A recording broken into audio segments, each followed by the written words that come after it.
এয়া আমাৰ গৰু গাড়ীত ইতিমধ্যে কুঁহিয়াৰ অনা হৈছে। এই কুঁহিয়াৰখিনি দেখিছে, এই কুঁহিয়াৰখিনি একচুৱেলি মুঢ়া কুঁহিয়াৰ। কুঁহিয়াৰৰ দুভাগ আছে, এটা হৈছে আগ কুঁহিয়াৰ আৰু এটা মুঢ়া কুঁহিয়াৰ। যোনখিনি আগ প্ৰথম কাটি পেলাই কুঁহিয়াৰ কৰে, তাৰপিছত যোনখিনি গুৰিৰ পৰা আকৌ কুঁহিয়াৰ ওলায় সেইখিনিকে মুঢ়া কুঁহিয়াৰ বুলি কোৱা হয়। আৰু ইয়াত এজাপ মুঢ়া কুঁহিয়াৰ অনা হৈছে গৰু গাড়ীখনত। এজাপ মানে হৈছে 8 কণা। 8 কণা, কণাৰ শব্দটো এনেকুৱা, তাৰ অৰ্থটো হৈছে 1 কণাৰ কুঁহিয়াৰত একচুৱেলি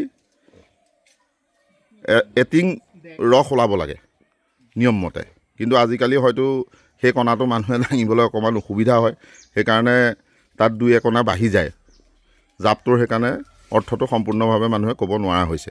আৰু এটা আমি এতিয়া দুৰ্লভ বস্তু দেখিছোঁ, গৰু গাড়ী, যিটো বস্তু আমাৰ অসমীয়া সমাজৰ পৰা প্ৰায় নাইকিয়া হৈ গৈ আছে।